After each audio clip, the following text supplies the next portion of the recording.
솔직히 말해서 대한민국의 인구 관련 데이터는 매달 우리를 좀 우울하게 만들었잖아요. 늘 그랬듯이 이번에도 또 비슷한 소식이겠거니 했는데 바로 지난달 정말 예상치 못한 숫자가 나왔습니다. 어쩌면 이건 아주 작은 희망의 신호일지도 모르겠네요. 그래서 이런 질문을 던져보게 됩니다. 끝도 없이 이어질 것 같던 이 인구 절벽 앞에서 우리가 드디어 바닥을 치고 올라오는 첫 신호를 목격하고 있는 걸까요? 자, 먼저 이 숫자부터 보시죠. 정말 놀랍지 않나요? 2025년 7월 출생아 수가 작년 같은 달보다 무려 5.9%나 늘었습니다. 계속 마이너스만 보다가 정말 오랜만에 보는 아주 기분 좋은 플러스입니다. 근데요, 이게 다가 아닙니다. 앞으로 태어날 아이들 수를 가늠해 볼 수 있는 아주 중요한 지표가 있죠? 바로 혼인 건수인데요. 이것도 무려 8.4%나 급증했습니다. 그러니까 출생과 결혼, 이 두 가지 핵심 지표가 동시에 좋아진 거예요. 정말 드문 일이죠. 아니, 대체 무슨 일이 있었던 걸까요? 자, 지금부터 이 반가운 숫자들 속으로 한 걸음 더 들어가서 이 반등이 진짜 무엇을 의미하는지 한번 제대로 파헤쳐 보겠습니다. 2025년 7월의 성적표를 딱 열어보니까 와, 분위기가 정말 좋죠? 보세요. 태어나는 아기 늘었죠. 결혼하는 사람 늘었죠. 심지어 이혼은 줄었습니다. 그런데 여기서 우리가 진짜 주목해야 할 숫자가 하나 숨어 있습니다. 바로 저기 보이는 합계 출산율입니다. 합계 출산율이라는 게 뭐냐면 여성 한 명이 평생 낳을 걸로 예상되는 아이의 수거든요. 이게 작년 0.76명에서 0.80명으로 올랐습니다. 에게 고작 0.04명 올렸다고 하실 수도 있는데 아니에요. 이건 정말 엄청난 소식입니다. 바닥을 모르고 떨어지기만 하던 그 그래프가 드디어, 정말 드디어 고개를 들었다는 신호니까요. 자, 그런데 우리가 너무 좋아하기엔 아직 좀 이릅니다. 이 반가운 소식들 뒤에는요, 우리가 놓치고 있는 훨씬 더 크고 좀 냉정한 현실이 숨어 있었거든요. 지금부터가 진짜 이야기입니다. 이렇게 좋은 소식이 가득했는데도 불구하고 대한민국 전체 인구는 사실 줄어들고 있었습니다. 아니, 아기는 더 태어났는데 어떻게 인구가 줄어들 수 있죠? 범인은 바로 이 숫자입니다. 마이너스 6,175. 네, 7월 한 달 동안에만 우리나라에서 6,000명이 넘는 인구가 순수하게 사라졌다는 뜻입니다. 분명히 아기들은 더 많이 태어났는데도 말이죠. 이걸 전문용어로 인구 자연 감소라고 하는데요. 전혀 어려운 개념이 아니에요. 그냥 간단한 뺄셈입니다.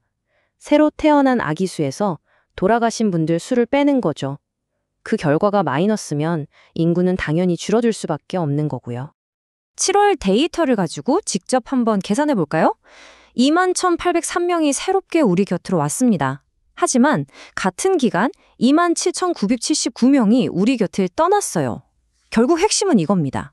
우리가 아기들이 더 많이 태어났다 하고 기뻐하는 그 순간에도 돌아가시는 분들이 훨씬 더 많았기 때문에 전체 인구는 줄어들고 있었던 거죠.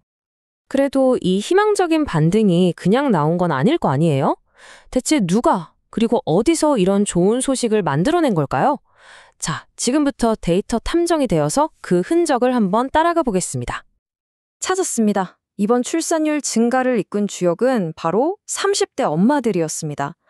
여기 보시면 30대 초반과 후반에서는 출산율이 눈에 띄게 늘었죠. 반면에 20대 후반은 오히려 줄었어요. 이게 뭘 의미하는지는 다들 짐작하시겠죠? 결혼도, 출산도 점점 더 늦어지고 있다는 우리 사회의 모습을 다시 한번 보여주는 데이터입니다. 단서가 하나 더 있습니다. 바로 첫째 아이의 비중인데요. 전체 태어난 아기들 중에서 첫째가 차지하는 비율이 작년보다 늘었습니다. 이건 정말 긍정적인 신호예요. 왜냐하면 둘째나 셋째를 낳는 건 좀 줄었을지 몰라도 우리 이제 아이 한번 낳아볼까 하고 용기를 낸 부부들이 더 많아졌다는 뜻이니까요. 그런데 문제가 있습니다. 이 희망의 불씨가 전국으로 활활 타오르지는 못하고 있어요. 전국 17개 시도 중에서 태어난 아기가 사망자보다 많아서 인구가 스스로 늘어난 곳 딱 두 군데뿐입니다. 세종하고 경기요. 이게 얼마나 심각하냐면 우리나라의 심장인 서울, 제2의 도시인 부산까지도 파란색, 즉 인구 감소 지역이라는 겁니다. 정말 심각한 불균형이죠. 자, 지금까지 좋은 소식 그리고 좀 무거운 현실까지 다 살펴봤습니다. 그렇다면 이 모든 걸 종합해서 우리는 이 상황을 어떻게 받아들여야 할까요? 이건 과연 잠깐 반짝하는 걸까요? 아니면 진짜 전환점의 시작일까요? 결국 2025년 7월의 데이터는 우리한테 딱 이렇게 말하는 것 같습니다.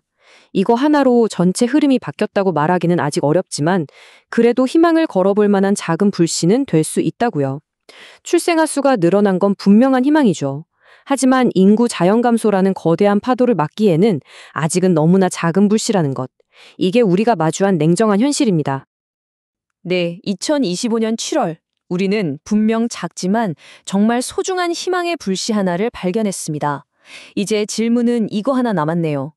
과연 이 작은 불씨 하나가 대한민국 인구 위기라는 이 거대한 어둠을 몰아내고 활활 타오르는 큰 불길이 될 수 있을까요?